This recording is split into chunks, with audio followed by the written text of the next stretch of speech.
to hide my smile, and I've learned to cheat and lie. Oh, don't tell me how to hurt, it's nothing new. Well, hello and welcome to the video. Let's travel back in time, shall we, to the 1980s. Big hair, bigger egos, synths, shoulder pads, and Minder on the telly. Mr. Chisholm, do you think I'd do a thing like that? You really want me to answer that? You've done me up like a kipper. But beyond all that gloss and sophistication, something raw was brewing on the compact stages of Britain's pubs and clubs. Punk had been and gone and had left its mark. Nothing would ever be the same again. But musical creativity had never been more evident or more vital. Live music was everywhere. Louder, looser, and even more fun. Today we're diving into the 6 forgotten outfits from the 1980s, the kind of acts that blew you away on a Tuesday or Thursday night at the Roby, Mean Fiddler or Cricketers, and then were gone forever. We start with a name you couldn't forget, even if you tried, the Blubbery Hillbillies. Is it love or food poisoning? They were a band that sounded like The Clash had come from Nashville and drank scrumpy with Jim Beam chasers. Led by Arthur Billingsley, Arturo Basso, The Lurkers and 999, and Slim on accordion, whose real name is Clive Payne. The Blubbery Hillbillies combined punk with country and melodic rock, overlaid with a brilliant sense of humour. They were big chaps and they sang songs that reflected that. Songs like I Don't Wanna Get Thin, My Baby's As Fat As Me, and All In Wrestling Mama. Who comes next?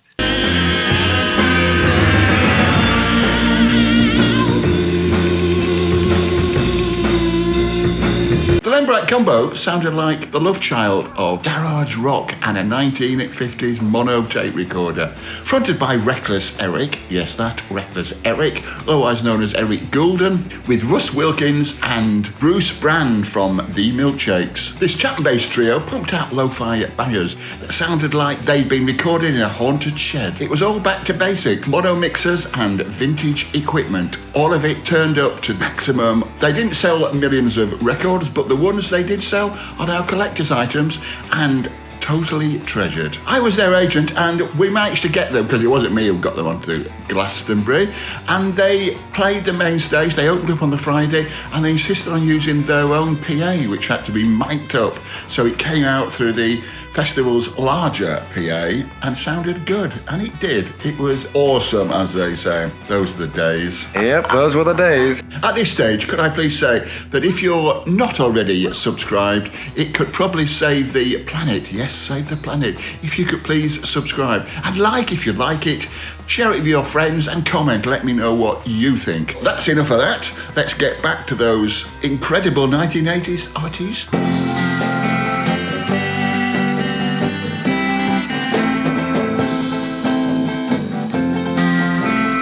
Now for something completely different. The Rapiers.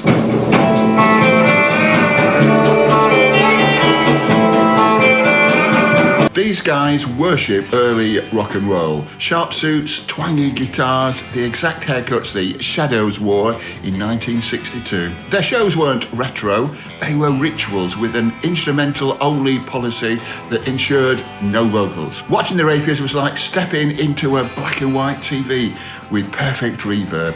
Somehow they managed to make it all seem very cool. I put them on a few times, and they were one of those bands that never blew the doors off, but they were always great. You're only supposed to blow the bloody doors off. I miss seeing them, actually. I should say, I think they're still going now, actually, but I don't know. Which brings us on to the Rhythm Sisters. Opposing in a beat-up jail, they really wanna be a punk rock star. The Rhythm Sisters were actually real sisters, Maria and Debbie Leake, and they got together in Leeds in 1987. When I saw them, they had Bruce Foxton from The Jam on bass, and apparently both Brendan Croker and Bill Nelson of Be-Bop Deluxe played with them from time to time, so there you go. Their music was razor sharp pop with harmonies so tight they'd make Simon and Garfunkel's eyes water. Lyrically, they were sly, witty, and politically on point. Their debut album, Road to Roundhay Pier, is one of the best albums you'll never have heard. Trust me, it's available on YouTube if you want to check it out, and I suggest you do.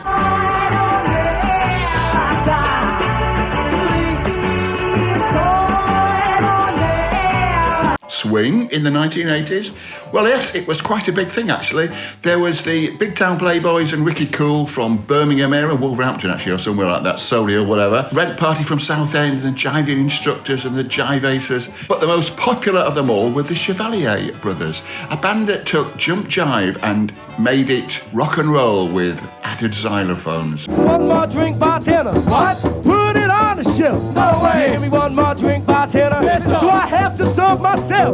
Fronted by the velvet voiced saxophonist Ray Gillato, they looked like 1950s gangsters and played like jazz punks.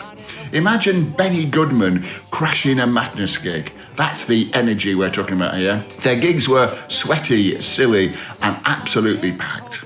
Now let's slow things down a bit, shall we? Here we go again. The final name on our list is one that you probably won't have heard of, and all because the Lady Loves, but they're one of my favourites. Well, you taught me 1,000 things when I was with you, and then you left me and you taught me 10,000 more. Formed in Newcastle around 1987, the dates are a bit hazy, Rachel Collins and Nicky Rushton made a sound that was fierce, fun and totally unforgettable. Their debut album, Anything But a Soft Centre, was a minor indie hit, and their song, Not That Kind of Girl, topped the Viz Magazine charts, yes. They sang about love, politics, power, disappointment, and always did it with bite. Their live shows were legendary. 2 women, guitar and pumping bass, with harmonies that cut and lyrics that landed. I was really knocked out by them, and I became their manager. I tried my best to give them the kind of status that they deserved. Everybody who saw them absolutely loved them, but the idea of a female duo without a backing band seemed to send shockwaves through the music industry. Plus, the 2 of them, Nicky in particular, were quite alternative and never really liked the idea of selling out. So that made it a little bit harder. We got them on the Mean Fiddler acoustic tour, and they went around the country on that with Cattell Koenig, and I can't remember who else was on that. I'm awfully sorry if that was you. Although we got on well and we were friends, they were never very comfortable with the idea of a male manager, though maybe just the idea of an ineffectual male manager, because when we sort of split up, and I don't remember the details, it was very amicable, but I don't remember what happened exactly. They went off and they worked with a guy called Hansi in Switzerland, who's also a male who was their manager. So who knows? The 1993 album Sister Bridget was their last and possibly their boldest, more electric than before and more urgent, but I always preferred the earlier sound. But by 1994, it was all over. Quietly, no drama, just a final show in Lucerne that ended in tears and thunderous applause. The strange thing is that they've just about been wiped out of history. Even though they had, I think, 4 albums out and loads of singles, there is absolutely nothing on iMusic, Amazon Prime, Spotify, anything like that. If you've got to find anything, there's the odd little thing tucked away on YouTube. You've got to search for it under the name Nicky Rushton. Otherwise, nothing that comes up. If you search for And All Because the Lady Loves, you just get a load of stuff about chocolate. I will have to find somebody else to deceive and abuse, but I'm not really that kind of girl. I'm not really that kind of girl. No, no, no, no, I'm not really that kind of girl. No, no.